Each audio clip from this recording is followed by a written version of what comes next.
Hello दोस्तों, मैं अभिषेक राय आपका हार्दिक स्वागत करता हूं। हम अपने YouTube चैनल पर मेरा चल रहा है बायोलॉजी, और बायोलॉजी में जो मेरा कोशिका है, जो सेल है, सेल के हम बिल्कुल लास्ट में खड़े हैं, है ना।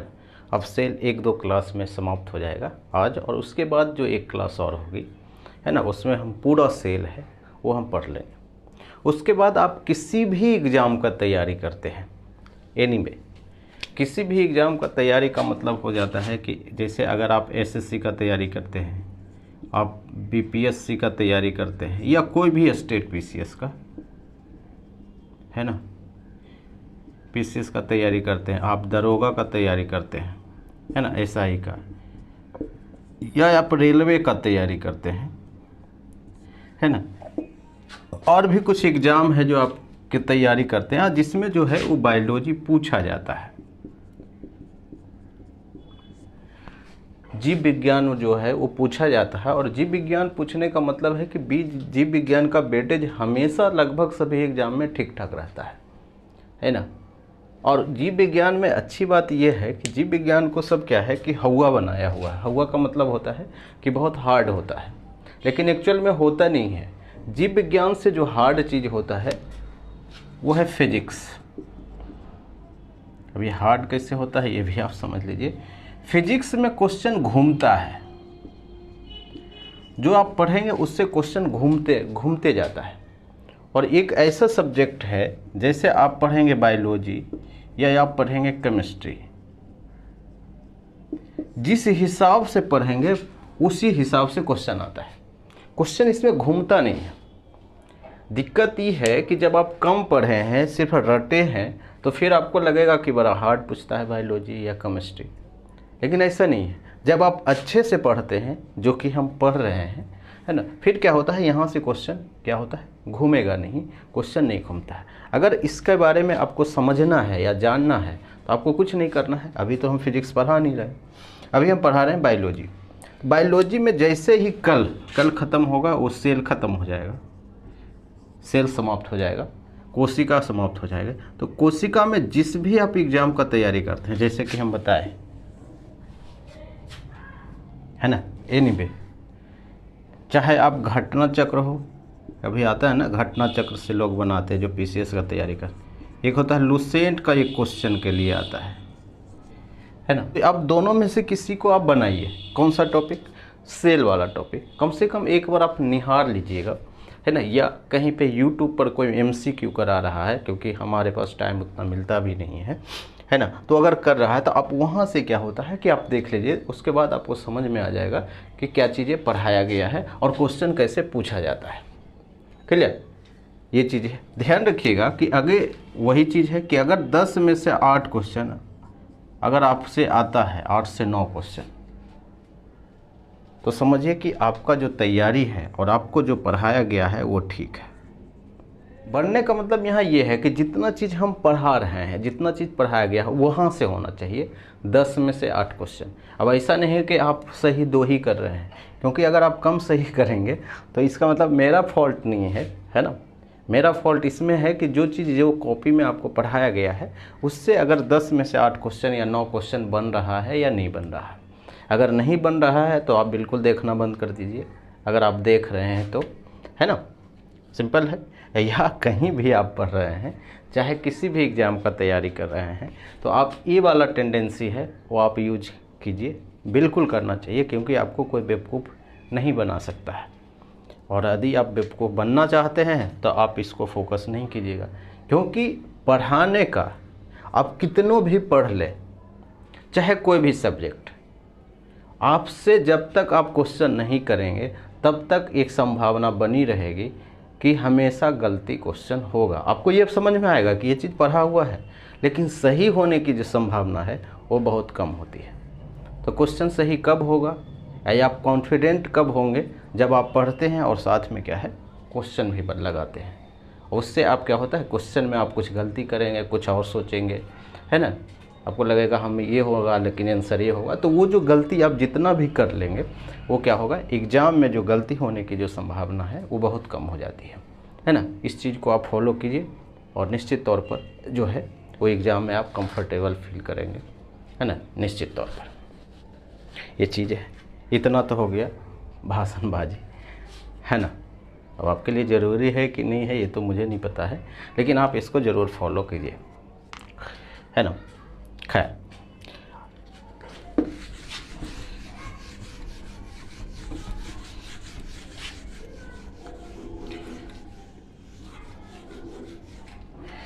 एग्ज़ाम क्रैक करने के लिए ज़्यादा पढ़ना ज़रूरी नहीं है, खासकर जो कम्पिटिटिव एग्ज़ाम है। ज़्यादा पढ़ने का मतलब ये होता है कि जैसे यदि आप आईआईटी का तैयारी करते हैं, आप नीट का तैयारी करते हैं, तो इसमें क्या है कि ठीक ठाक पढ़ना होता है, डीपली पढ़ना होता है ना। आप बायोलॉजी इसमें पढ़ेंगे तो बहुत डीप में पढ़ना होगा। आप यहाँ पे मैथ पढ़ेंगे, फिजिक्स पढ़ेंगे तो काफ़ी डीप में पढ़ना होता है। लेकिन जब आप कॉम्पिटिटिव एग्ज़ाम का तैयारी करते हैं तो उसमें लिखा होता है, एक शब्द लिखा होता है, उसका नाम है जनरल साइंस। अगर आप साइंस पढ़ रहे हैं तो लिखा रहेगा जनरल साइंस। ये जनरल नॉलेज होना चाहिए आपके पास साइंस के बारे में। और जनरल नॉलेज का मतलब ये होता है कि जो डेली लाइफ में जो चीज़ें आप देख रहे हैं, क्या उस बात को आप समझ रहे हैं या नहीं समझ रहे हैं। आप समझ रहे हैं कि एक पढ़ा लिखा इंसान, है ना, आपसे एक्सपेक्ट किया जाता है कि आसपास जो चीज़ें हो रही है ना, वो चीज़ें आपको समझ में आना चाहिए। क्लियर है।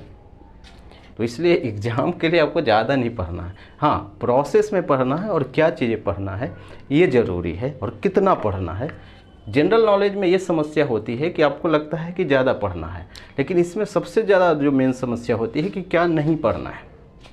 पढ़ने से ज़्यादा जो जनरल नॉलेज में है, चाहे हिस्ट्री हो, पॉलिटी हो, ज्योग्राफी हो, है ना, या इन्वायरमेंट हो, या साइंस का कोई टॉपिक है, तो इसमें सबसे महत्वपूर्ण चीज़ है कि आपके दिमाग में ये सेट होना चाहिए कि क्या चीज़ें नहीं पढ़ना है। क्या पढ़ना हो तो आप पढ़ ही लीजिएगा, क्या चीज़ें नहीं पढ़ना है ये ज़्यादा ज़रूरी है। और उसके लिए आपको क्या करना है कि क्या चीज़ें नहीं पढ़ना है, इसको समझने के लिए आप जिस भी एग्ज़ाम का तैयारी करते हैं उसका आप सबसे पहला चीज़ तो सिलेबस आपके दिमाग में जो है वो सेट होना चाहिए। अगर आप बीपीएससी का तैयारी करते हैं तो बीपीएससी का जो सिलेबस है, चाहे पीटी का हो, मेंस का हो, है ना, दोनों सिलेबस आपके दिमाग में यहाँ होना चाहिए। आप दीवार में चिपकाइए, आप रूम में चिपकाइए, या उसके दिमाग में, आपके दिमाग में तो सेट होना चाहिए। सिलेबस आप भूलिए ही नहीं। बहुत सा क्या होता है कि तैयारी 5 साल से कर रहा है, उसको सिलेबस ही नहीं पता है कि क्या चीज़ें हैं। आप समझ रहे हैं, दिक्कत वही आती है। जब आप सिलेबस देखेंगे तो आपको ये समझ में आएगा कि पीटी में क्या चीज़ें हैं, मेंस में क्या चीज़ें हैं, कौन सा चीज़ पीटी में भी पूछ रहा है, कौन सा चीज़ मेंस में भी पूछ रहा है। तो जो चीज़ें ओवरलैप करेगा तो उसको हम मेंस के लिए पढ़ लेंगे ताकि पीटी भी तैयार हो जाएगा। नहीं तो इस हिसाब से पढ़ा जाता है। अभी क्या करता है जनरल लड़का, सिर्फ 70-80% लोग ये करता है कि पीटी का तैयारी ही सिर्फ करता है, जब पीटी होता है तो मेंस की तैयारी। ये गलत स्ट्रेटजी है ना। और इसीलिए जब 80% या 90% लड़का इसमें आता है तो इसी के लिए तो 10% जो बचता है उसी का पीटी और मेंस होता है, क्योंकि ये वाला वो फॉलो करता है। तो इस चीज़ का आप ध्यान रखिए, सिलेबस देखिए, और सिलेबस में क्या चीज़ पूछा जाता है उसका प्रीवियस ईयर का क्वेश्चन देखिए। जो चीज़ पढ़ाया जाता है वो क्वेश्चन आपसे बन रहा है कि नहीं बन रहा है, आपका लेवल बढ़ा या ना बढ़ा, है ना। तो आप वहाँ से चेक करते रहिए अपने आप को, खुद को, तभी वो चीज़ें होता है। जब तक आप प्रोसेस में नहीं आएंगे तो चीज़ें आपके हाथ से निकलता चला जाएगा। क्लियर है। आगे बढ़ते हैं।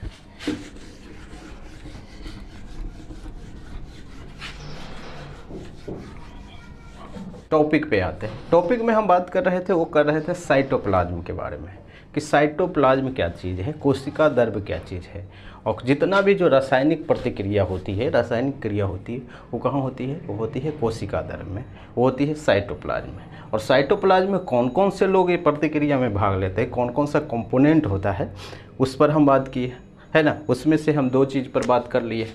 कौन कौन सा चीज़, एक तो हम बात किए थे सिंगल मेम्ब्रेन वाला, ये होता है डबल मेम्ब्रेन, है ना, जिसमें हम पढ़ लिए माइटोकॉन्ड्रिया और पढ़ लिए प्लास्टिड के बारे में। अब जो हम पढ़ेंगे सिंगल मेम्ब्रेन में, उसमें हम पढ़ेंगे ER यानी इंडोप्लाज्मिक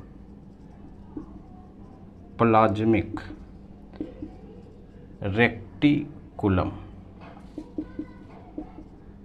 रेक्टिकुलम, है ना, एंडोप्लाज्मिक रेक्टिकुलम, एक पढ़ेंगे गोल्जी बॉडी, और एक हम पढ़ेंगे यहाँ पे लाइसोसोम। ये पढ़ें। और ये क्या होता है, ये होता है सिंगल मेम्ब्रेन वाला, है ना। अगर आप रेगुलर वीडियो देख रहे हैं तब तो फिर ये आपको आसान है। अगर आप पहली बार इसको देख रहे हैं तो आपको कहाँ से पढ़ना है, आपको पढ़ना है, हालांकि पढ़ना तो चाहिए कोशिका से, जहाँ से कोशिका शुरू हुआ है, तभी आपको सारा चीज़ें क्लियर होगा। लेकिन अगर उसके बाद भी अगर आपको समझना है, वो समझ में आएगा कि नहीं आएगा इसकी मेरी गारंटी नहीं है, हाँ, लेकिन आपको जब भी देखना, जब भी से साइटोप्लाज्म शुरू हुआ है, साइटोप्लाज्म, तब से कम देखना है ना। और इसमें जो हम पढ़े थे कि जो विदाउट मेम्ब्रेन है उसमें हम पढ़े थे राइबोसोम और सेंट्रोसोम। तो हम तो ये बात कर चुके हैं प्लास्टिड क्या होता है। प्लास्टिड में हम पढ़े 3 टाइप का प्लास्टिड होता है। कौन सा, एक क्लोरोप्लास्ट, उसमें क्या होता है, क्लोरोफिल होता है। और क्लोरोफिल किस वजह से होता है, क्योंकि उसमें मैग्नीशियम पाया जाता है और उसका कलर क्या होता है, ग्रीन होता है। क्लियर है। उसके बाद हम पढ़े ल्यूकोप्लास्ट, जिसको हम श्वेत लाइट बोलते हैं। और श्वेत क्यों हो जाता है, क्योंकि वो प्रकाश से बाहर है, या प्रकाश उस पर पड़ता ही नहीं, क्योंकि वो क्या होता है, जड़ों में होता है, वो पृथ्वी के नीचे होता है ना। और उसमें जो खाना होता है उसको हम बोलते हैं संचित भोजन, यानी जड़ों के नीचे जो खाना होता है, जैसे आलू, शकरकंद, क्या होता है, वो संचित भोजन है, वो स्टार्च है। मानव का संचित भोजन कौन था, वो था ग्लाइकोजन, है ना। और उसके बाद हम पढ़े क्या, वर्णिलवक, या हम बोले क्रोमोप्लास्ट। और क्रोमोप्लास्ट में हम पढ़े कि जितना बाकी जो कलर है, ग्रीन, वाइट और ट्रांसपेरेंट जो कलर है ना, उसके अलावा जो कलर बच जाता है, जैसे लाल, येलो, है ना, तो इस टाइप का जो कलर है वो कहाँ आता है, वो वर्णिलवक में आता है ना। उसमें हम पढ़े टमाटर में जो लाल रंग होता है उसका है लीकोपिन की वजह से। और जो येलो होता है, जिसमें नारंगी वगैरह येलो होता है, तो उस किसकी वजह से होता है, वो होता है जेंतोफिल की वजह से। उसके बाद हम पढ़े कैरेट की वजह से, यानी गाजर, और इसमें क्या पाया जाता है, कैरोटीन। और कैरोटीन किस वजह से, क्योंकि इसमें विटामिन ए पाया जाता है। और ये किसके लिए ज़रूरी है, ये ज़रूरी है आँख के लिए, ठीक है। रतौंजी वगैरह होता है जिसको रात में दिखता नहीं है, वो लोग हैं, है ना। उसके बाद हम पढ़े कि जो क्लोरोप्लास्ट है या जो क्लोरोफिल है, वो क्या होता है, जो कच्चा चीज़ है वो जो पके चीज़ में कन्वर्ट होता है। तो क्लोरोप्लास्ट किस में कन्वर्ट हो गया, क्रोमोप्लास्ट में, यानी जो पर्ण हरित है वो क्या है, पर्ण रहित में कन्वर्ट हो जाए। इस शब्दों पर आप ध्यान रखिएगा, इस शब्द से भी आपको परेशानी हो सकता है एग्जाम में। एक होता है जो क्लोरोप्लास्ट है, उसको बोलते हैं पर्ण हरित या हरित लवक, ये दोनों में से कोई शब्द आ सकता है। और एक होता है पर्ण रहित, जिसको हम बोलते हैं क्रोमोप्लास्ट, है ना। कल भी हम ये बात किए थे। तो इस दोनों शब्द को, यानी क्लोरोप्लास्ट किस में कन्वर्ट हो जाता है, क्रोमोप्लास्ट में, है ना। यानी क्या होता है, हरा चीज़ किस में, वो पक जाता है, तो क्या होता है, वो कन्वर्ट हो जाता है। अगर लाल हो गया तो वो क्या हो गया, लीकोपिन उसमें पाया जाएगा।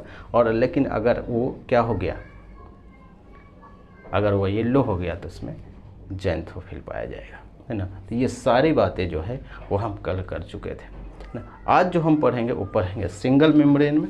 और सिंगल मेम्ब्रेन में हम पढ़ेंगे क्या, ER, endoplasmic reticulum, Golgi body, और हम पढ़ेंगे लाइसोसोम। और ये सारी बातें कहाँ हो रही है, हम कहाँ पे कर रहे हैं, क्योंकि आपको लोकेशन पता होना चाहिए।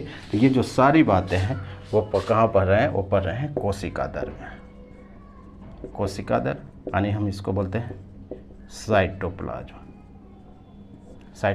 और साइटोप्लाज्म कहाँ होता है कि ये वाला जो है न्यूक्लियस, और ये जो अंदर वाला होता है, क्योंकि ये झिल्ली होती है और ये क्या होता है, ये केंद्रक होता है, इसको बोलते हैं न्यूक्लियस, और इसी को हम बोलते हैं साइटोप्लाज्म। कोशिका दर, क्योंकि आपको हमेशा हम बात की है कि जो लोकेशन जब तक आपको नहीं पता होगा तो चीज़ें वहाँ पे सेट होगा ही नहीं। क्लियर, ठीक है। अब शुरुआत करते हैं।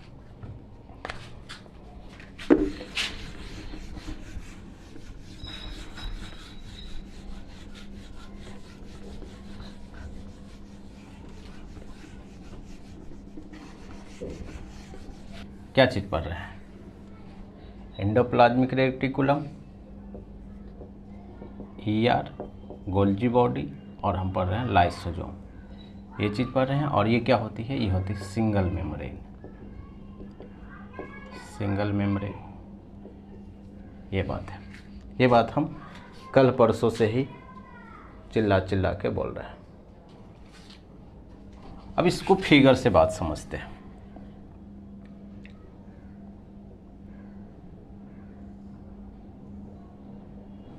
ये है,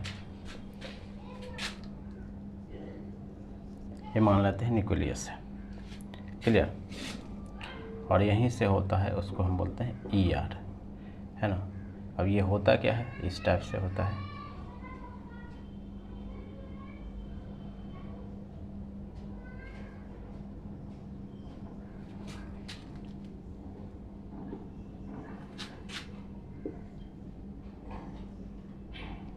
ये चीज़ें होता है ना। मान लेते हैं कि ये एग्जैक्टली फिगर नहीं है, ध्यान रखिएगा। ये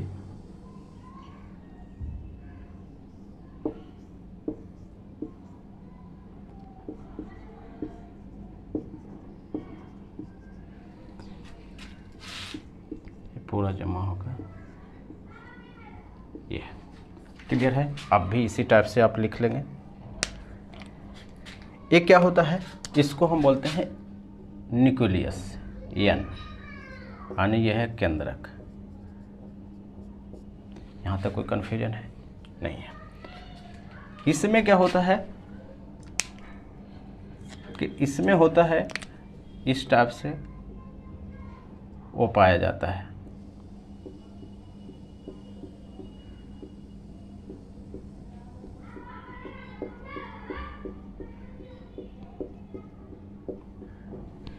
इस टाइप से, यानी मान लेते हैं यहाँ तक, यानी यहाँ तक दूसरा चीज़ है और यहाँ तक दूसरा चीज़ है ना। ये बात है। इसमें जो पाया जाता है, ये जो ये सब देख रहे हैं, इसमें ये है प्रोटीन। क्या है? प्रोटीन, प्रोटीन है ना। और इसमें पाया जाता है वो है राइबोसोम, राइबोसोम। और प्रोटीन की वजह से हम इसको बोलते हैं खुरदुरी, खुरदरी राइबोसोम, यानी हम इसको बोलेंगे रफ, रफ राइबोसोम। और इसमें जो पाया जाता है उसमें पाया जाता है वसा, यानी इसको हम बोलते हैं लिपिड, इसको हम बोलते हैं स्मूथ राइबोसोम।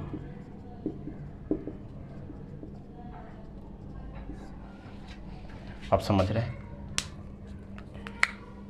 ये जो इंडोप्लाज्मिक रेक्टिकुलम की जो शुरुआत है वो कहाँ माना जाता है? ये माना जाता है जो केंद्रक झिल्ली है वहाँ से, यानी ये वाला जो केंद्रक झिल्ली है, ये केंद्रक है, न्यूक्लियस है, कि न्यूक्लियस झिल्ली से माना जाता है। और इंडोप्लाज्मिक रेक्टिकुलम दो टाइप का होता है, एक को हम बोलते हैं rough ribosome, rough endoplasmic reticulum, क्योंकि इसमें क्या पाया जाता है? राइबोसोम पाया जाता है। और राइबोसोम में क्या होता है? क्योंकि इसमें प्रोटीन का संश्लेषण करता है, तो उसी को हम बोलेंगे खुरदुरी, है ना। खुरदुरी ER, सॉरी खुरदुरी ER बोलेंगे, खुरदुरी ER, यानी रफ ER, है ना।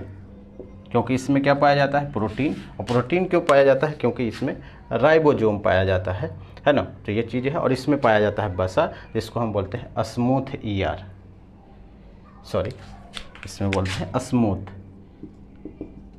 यानी स्मूथ का मतलब क्या? चिकनी ER। यानी ER दो टाइप का होता है, एक हम बोलते हैं स्मूथ, जिसमें क्या होता है? वसा पाया जाता है, और एक होता है खुरदुरी, जिसमें क्या पाया जाता है?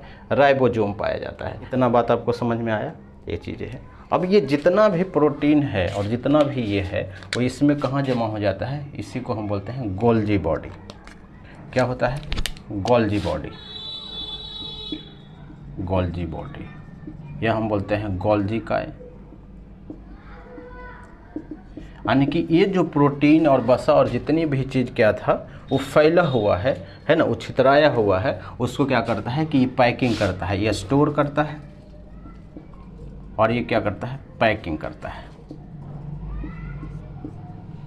पैकिंग करता है, या इसको हम बोलते हैं मॉडिफिकेशन करता है। जैसे नहीं होता है, कोई पार्सल आया तो एक जगह पहले जमा किया, फिर उसको पैकिंग किया, फिर जहाँ जहाँ भेजना है वहाँ भेजिए, है ना। और फिर उसी से क्या होता है, यहाँ से जो चीज़ पाया जाता है उसको बोलते हैं हम लाइसोसोम। और इसमें एक एंजाइम पाया जाता है जिसको हम बोलते हैं हाइड्रोलाइटिक एंजाइम।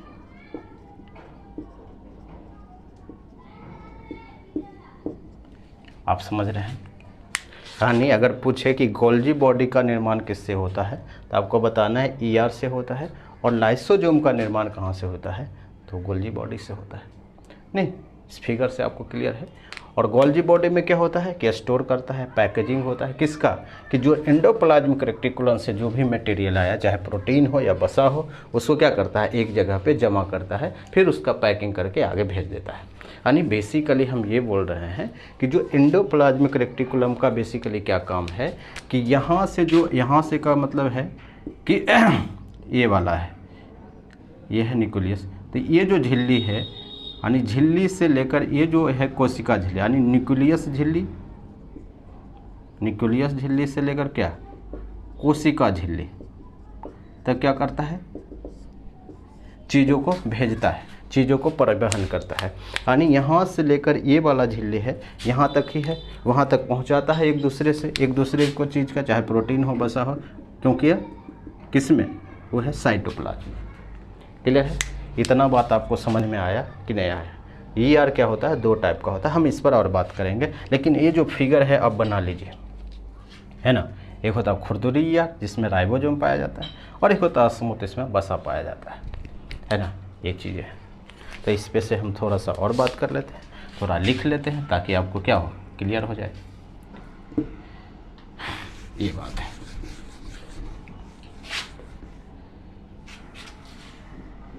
मिटा देते हैं।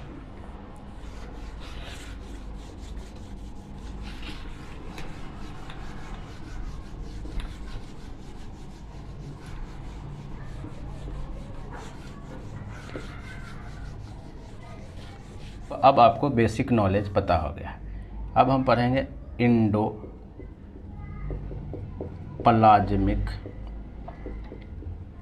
रेटिकुलम। एंडोप्लाज्मिक रेटिकुलम, और ये होता है ईआर। ईआर है एंडोप्लाज्मिक रेटिकुलम। सबसे पहले तो यही है कि ये कहाँ पाया जाता है, इसका लोकेशन क्या है। नहीं, पहली बात क्या, तो ये पाया जाता है केंद्रक झिल्ली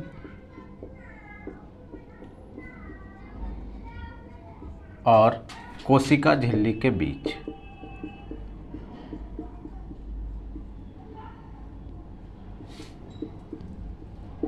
कोशिका झिल्ली के बीच, है ना।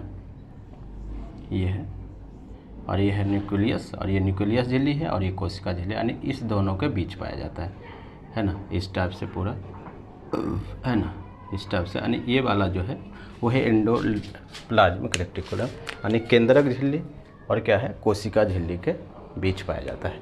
यहाँ तक तो कोई कन्फ्यूजन नहीं है। और ये क्या होता है, ये दो टाइप का पाया जाता है। इसका क्या है, दो प्रकार है। दो प्रकार में कौन है, एक को हम बोलेंगे स्मूथ ईआर, यानी चिकनी ईआर, और दूसरा हम बोले खुरदुरी यानी रफ ईआर। ईआर को हम क्या बोलते हैं, अंतःपर्दवी जालिका, है ना। अगर आप हिंदी में अगर हो अंतःपर्दवी, ऐसा नहीं कि हिंदी में आपको ज़्यादा आसान लगेगा, अंतःपर्दवी जालिका यानी जाल की तरह होता है। रफ यानी इसको बोलते हैं खुरदुरी ईआर या खुरदुरी एंडोप्लाज्मिक रेटिकुलम। जो स्मूथ होता है उसमें क्या पाया जाता है, उसमें पाया जाता है वसा या लिपिड, ठीक है। और जो खुरदुरी होता है उसमें पाया जाता है राइबोसोम। राइबोसोम क्या करता है, प्रोटीन का संश्लेषण करता है।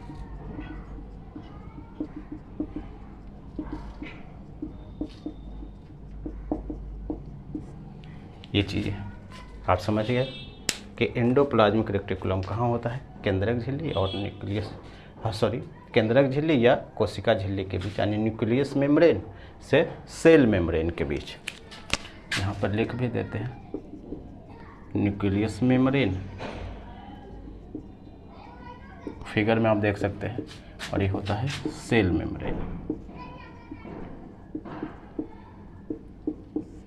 ये चीज़ें है ना, ये दो टाइप का। अब सवाल ये उठता है कि इसका कार्य क्या होता है, इसका कार्य क्या होता है, यानी ER का क्या कार्य है, यानी इसका कार्य क्या है, यानी एंडोप्लाज्मिक रेक्टिकुलम का क्या कार्य है कि एक कोशिका से, यानी जो न्यूक्लियस से अगर कोशिका तक कोई भी चीज़ पहुंचाना है तो किसके थ्रू जाएगा, तो किसके थ्रू जाएगा, वो जाएगा एंडोप्लाज्मिक रेक्टिकुलम के थ्रू।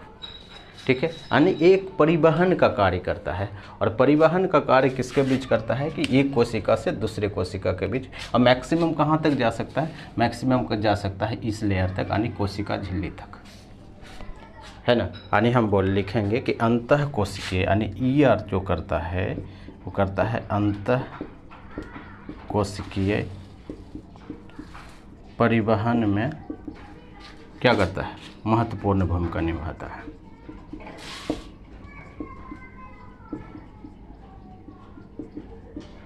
क्या करता है कि केंद्रक झिल्ली से और न्यूक्लियस झिल्ली तक अगर किसी भी कोशिका को और किसी भी सेल को कोई चीज़ भेजना हो तो किसके थ्रू जाता है, वो ER के थ्रू जाता है। क्लियर है भाई, इतना बात तो आपको पता है। अंतः कोशिकीय परिवहन का मतलब है इंटर सेलुलर ट्रांसपोर्ट, ये चीज़ है। इंटर का मतलब होता है दो कोशिकाओं के बीच, इंटर का मतलब दो होता है, A और B के बीच, इंटर का मतलब यही होता है ना। क्लियर, तो ये तो हो गया ER, यानी ER काम होता है केंद्रक झिल्ली न्यूक्लियस झिल्ली, और इसका काम क्या है कि केंद्रक झिल्ली और न्यूक्लियस झिल्ली के बीच किसी भी चीज़ को भेजना हो तो किसके थ्रू जाएगा, चाहे पानी हो, प्रोटीन हो, कुछ भी चीज़ यानी चीज़, तो किसके थ्रू जाएगा, ये एंडोप्लाज्मिक रेक्टिकुलम। और ये दो टाइप का होता है, एक स्मूथ होता है जिसमें वसा पाया जाता है, और एक खुरदुरी होता है जिसमें राइबोसोम पाया जाता है, और ये क्या करता है, प्रोटीन का संश्लेषण करता है। क्लियर है, तो ये पूरा है ER। अब हम आगे पढ़ेंगे, वो पढ़ेंगे गोल्जी बॉडी।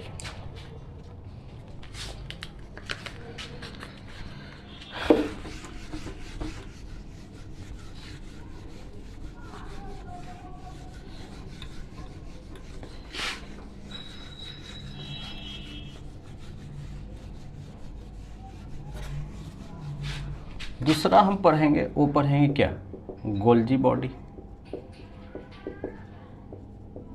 यानी हम इसको बोलेंगे गोल्जी कॉय, गोल्जी कॉय। सबसे पहला सवाल तो यही है कि इसकी उत्पत्ति कैसे होती है, तो ऑब्वियसली बात है कि इसकी उत्पत्ति किससे होती है, ER से होती है, यानी अंतः पर्दवी जालिका, यानी एंडोप्लाज्मिक रेक्टिकुलम से होती है, एंडोप्लाज्मिक रेक्टिकुलम, है ना। ध्यान रखिए कि जब भी आपको याद होगा, जब तक आप कुछ चीज़ों को लिखेंगे नहीं तो आपको ध्यान नहीं आएगा, इसलिए आप लिखिए, ज़रूर लिखिए। और जब आप लिख लेते हैं, मान लीजिए कि आप नोटबुक में अभी नोट कर रहे हैं, है ना, तो सिर्फ उसको पढ़ना नहीं है, जब भी आप पढ़ेंगे तो फिर से उसको लिख के ही पढ़ेंगे, तब आपको ये भी समझ में आएगा कि आप कहाँ पे फंस रहे हैं, है ना। जब तक आप सिर्फ पढ़ते हैं तो आपके दिमाग उतना सही से काम नहीं करता है, आप ऊपर ऊपर पढ़ लेते हैं। क्लियर, वो सबके साथ होता है, ऐसा नहीं कि आपके साथ होता है। लेकिन जब आप लिखते हैं तो आप उस चीज़ को जड़ तक पहुँचते हैं, आपको क्या समस्या आ रही, क्या प्रॉब्लम आ रही, ये भी पता चलता है। क्लियर, तो तब भी जब भी आप रिवाइज करें तो लिख के रिवाइज करें, है ना, वो चीज़ें हैं। तो ये है, इसकी उत्पत्ति जो है ये है एंडोप्लाज्मिक रेक्टिकुलम से में होती है, या रेक्टिकुलम से होती है। ये क्या है, ये दोनों में पाया जाता है। दोनों का मतलब है कि ये प्लांट में भी पाया जाता है और एनिमल में पाया जाता है। अब यहाँ पर समझिए कि प्लांट में जो गोल्जी बॉडी है उसको बोला जाता है डक्टियोसोम, डक्टियोसोम, यानी जो प्लांट में जो गोल्जी बॉडी है उसका क्या नाम है, डक्टियोसोम, डक्टियोसोम, है ना, डक्टियोसोम। और जो एनिमल में जो गोल्जी बॉडी है इसको गोल्जी बॉडी ही बोलते हैं, यानी गोल्जी काय, है ना। तो ये चीज़ है, और इसका कार्य क्या था, क्या था, स्टोरेज करना, मॉडिफिकेशन करना, है ना, ये सब चीज़ें था। नहीं, पैकेजिंग करना किसका, जो चीज़ इंडोप्लाज्मिक रेटिकुलम से जो चीज़ें आ रहा है ना, पैकेज करना। जैसे यहाँ पे क्या है कि बहुत सारा चीज़ छितराया हुआ है इंडोप्लाज्मिक रेटिकुलम में, तो क्या करेगा, इसको जो जितना भी चीज़ है उसको पैकेज करेगा, एक जगह क्या करेगा, यानी ये जितना भी ट्रैफिक है उसको क्या करेगा, साफ करेगा, यानी एक जगह बांधेगा, बेसिकली ये है। तो इसका जो कार्य है, उसका कार्य क्या है कि जो भी इंडोप्लाज्मिक रेटिकुलम से आएगा उसको पहले क्या करेगा, स्टोर करेगा, स्टोरेज आता है ऑप्शन में, स्टोरेज, पैकेजिंग, पैकेज किया, पैकेजिंग यानी पैकेजिंग किया, और उसके बाद है कि इसी में कुछ चेंज किया, मॉडिफिकेशन, पैकिंग को ऐसे मॉडिफिकेशन किया कि ये चीज़ें है ना, स्टोरेज यानी जमा करना, संग्रहण करना, फिर पैकिंग करना, यानी आगे आपको भेजना है ना। जैसे यहाँ चीज़ें क्या होता है, आप सामान को है तो उसको एक अटैची में क्या किए, बंद कर दिए, है ना, तो उसी का काम जो है वो गोल्जी बॉडी का काम है। और एक बात और इसमें आता है, जो प्लांट में जो गोल्जी बॉडी होता है, जो डक्टियोसोम होता है, वो क्या होता है, वो छोटा होता है, और जो एनिमल में जो गोल्जी बॉडी होता है उसको वो बड़ा होता है। आप समझिए कि प्लांट का जो गोल्जी बॉडी है उसको बोलते हैं डक्टियोसोम, है ना। ये बात हम बार बार बोल रहे हैं क्योंकि आपको कंफ्यूज नहीं होना है, क्लियर है। तो ये है पूरा, वो है गोल्जी बॉडी, है ना। तो इसका सबसे ज़्यादा सवाल यहाँ से आता है कि इसका कार्य क्या है, इसका कार्य क्या है, स्टोरेज करना या पैकेजिंग करना, और ये क्या है, इसकी उत्पत्ति होती है एंडोप्लाज्मिक रेटिकुलम से, जैसा कि आप फिगर में देख लिए थे, क्लियर।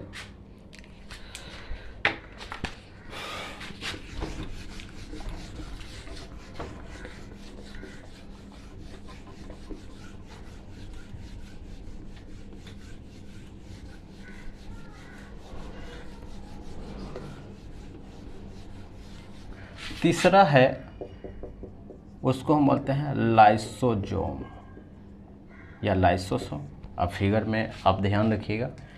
अब इसकी जो उत्पत्ति है किससे होती है, इसकी उत्पत्ति होती है गोल्जी बॉडी से, गोल्जी बॉडी, या हम इसको बोल देंगे गोल्जी काय। और अगर प्लांट में है तो क्या बोलेंगे, डक्टियोसोम से।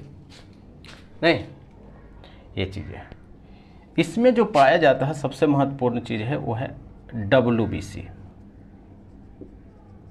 यानी हम इसको बोलेंगे वाइट ब्लड सेल। अब जहाँ भी WBC आएगा उसका एक ही काम है कि जितना भी जो संक्रामक जो बीमारी है, जो प्रतिरक्षा है, जो भी हमारे शरीर को नष्ट करता है, जैसे वायरस है, बैक्टीरिया है ना, जो बर्बाद करता है, उसको क्या करता है, ये मैनेज करता है, ये उसको मार देता है ना, यानी संक्रामक को मारता है ना। तो हमारे शरीर के लिए क्या है कि जब ये पाया जाता है तो ये प्रतिरक्षा का काम करता है, प्रतिरक्षा, है ना, प्रोटेक्ट करता है ना। कोई भी कीटाणु हो उसको ये सुरक्षित, यानी लाइसोजोम में है। तो लाइसोजोम कहाँ पाए, जहाँ भी पाया जाएगा वहाँ क्या होगा, वहाँ पे जो हमारा जो संक्रामक कोई भी टाइप का हो, चाहे वायरस हो या बैक्टीरिया है, उससे क्या करेगा, बचाएगा। क्योंकि इसमें क्या पाया जाता है, WBC, है ना। तो या तो कहीं WBC है तब प्रतिरक्षा का काम आएगा, या हमारे शरीर में जैसे लाइसोजोम है तब भी प्रतिरक्षा का काम आएगा। एक अलग बात है, हम आगे पढ़ेंगे भी इस पर, है ना। अब इसको एक चीज़ और बोला जाता है जिसको हम बोलते हैं सुसाइडल बैग,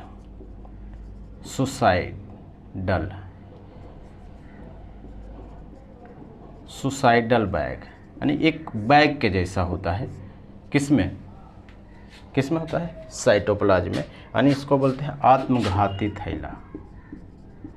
आत्मघाती का मतलब क्या होता है, आप देखे होंगे कि आत्मघाती विस्फोट हुआ। आत्मघाती का मतलब है कि वैसे टेररिस्ट एक्टिविटी लोग करता है जो खुद को ही उड़ा लेता है। जैसे भीड़ में गया और अपने आप को उड़ा दिया, तो उससे फ़ायदा ये होता है कि मैक्सिमम जो लोग हैं उसको वो क्या करता है, मार देता है ना, क्योंकि उसके चपेट में जितने लोग आएंगे उस पर वो क्या होंगे। तो उसी टाइप से क्या होता है कि ये जो लाइसोजोम है वो सुसाइडल का काम करता है। सुसाइडल का काम कैसे करता है जैसे आप पढ़े होंगे कि जितने भी जो पाचन क्रिया है, जितने भी चीज़ें होता है, जैसे WBC है, तो WBC तक का जो टाइम पीरियड है वो कितना दिन है? 7 दिन। यानी 7 दिन के बाद ही क्या होगा? मर जाएगा। हम आगे ब्लड में पढ़ेंगे, आपको टेंशन नहीं लेना है कि क्या होगा, 7 दिन के बाद क्या होगा? समाप्त हो जाएगा। तो जब समाप्त हो जाएगा, एक तो ये कारण है आत्महत्या करने, जब 7 दिन में ख़त्म हो जाएगा तो ये अपने आप को भी क्या करेगा? ख़त्म कर लेगा, क्योंकि WBC पाया जाता है लाइसोजोम में, और WBC ही नहीं रहेगा तो इसके ये क्या काम करेगा, है ना? तो तब भी अपने आप को उड़ा। दूसरा है कि मान लीजिए कि कोई क्षतिग्रस्त हो गया है, क्षतिग्रस्त कोशिका है ना, वो जो ठीक हो ही नहीं सकता है, ऐसा हो सकता है ना, ठीक हो ही नहीं सकता है, तो ये जो है वो पूरे चीज़ को, सिस्टम को उड़ा लेता है, नहीं अपने आप को उड़ा लेता है ना, क्योंकि जब जो प्रतिरक्षा ही नहीं होगा तो फिर ये बच के क्या करेगा? इस टाइप से इसका पॉलिसी होता है। तो इसी के लिए हम बोलते हैं ये आत्मघाती थैली, या इसको बोल सकते हैं, या ऑप्शन में आ सकता है आत्मघाती या सुसाइडल बैग, या आत्मघाती थैली आ सकता है। आप समझ रहे हैं? तो ये चीज़ें हैं, ये है किसके बारे में? लाइसोजोम के। अगर लाइसोजोम कहाँ है, इसकी उत्पत्ति किससे होती है? तो गोल्जी बॉडी से। और इसका क्या काम है? प्रतिरक्षा करना, संक्रामक जो भी चीज़ें होता है उससे हमें बचाना है। क्लियर है? ये चीज़ें हैं, क्योंकि ये जो शरीर है, ये जो स्किन है, इसमें भी लाइसोजोम पाया जाता है। हमारा जो आंसू है उसमें भी लाइसोजोम पाया जाता है, ताकि जो हमारा जो है उसमें क्या न लगे, उसमें हमें ये न लगे कि जो कोई चीज़ संक्रामक चीज़ें अंदर जाए। जैसे लार है, उसमें भी लाइसोजोम पाया जाता है, ताकि जो भी चीज़ हम खा लिए, कुछ नहीं होता है, कुछ कीटाणु वाला जो बिना धोए, तो हमें मैनेज करने का जो काम है वो लाइसोजोम का करता है। आप ऐसा नहीं कि आप खा लेंगे तो हमेशा ठीक ही रहेगा, वो कभी कभी ऐसा हो जाता है, लेकिन जब इस पर ज़्यादा परेशानी होगा तो फिर आपको क्या होगा? ज़्यादा जो शरीर को नुकसान कर सकता है। क्लियर है? तो ये है। तो और इसको क्या है? सुसाइडल बैग बोलते हैं, आत्मघाती हमला या आत्मघाती थैली बोलते हैं। जब भी उसको लगे कि हमसे ठीक होगा नहीं, है ना, तो अपने आप को ही क्या करता है? ये पूरा उड़ा लेता है।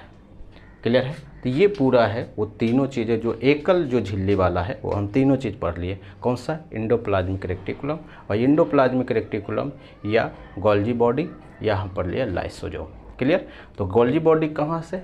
केंद्रक झिल्ली से कोशिका झिल्ली के बीच। और इसका क्या होता है कि केंद्रक झिल्ली से कोशिका झिल्ली के बीच किसी भी कंपोनेंट को कोई भी चीज़ भेजना हो तो उसी के थ्रू क्या है? जाता है।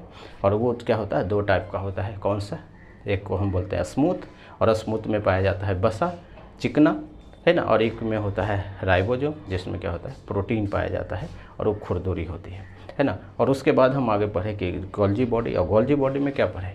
गोल्जी बॉडी में पढ़े कि ये पैकेजिंग का कार्य करता है ना। कोई भी चीज़ छितराया हुआ ना हो, एक जगह वो जमा करता है, फिर आगे वो चीज़ें भेज देता है ना। तो इसकी उत्पत्ति किससे होती है? ईआर से होती है, एंडोप्लाज्मिक रेक्टिकुलम। और जो प्लांट में पाया जाता है उसको हम बोलते हैं डक्टियोसोम, है ना। और प्लांट में जो गोल्जी बॉडी होती है यानी डक्टियोसोम होता है, वो छोटा होता है। और जो जंतु होती है उसमें जो क्या गोल्जी बॉडी है उसमें क्या होता है? वो क्या होता है? वो बड़ा होता है।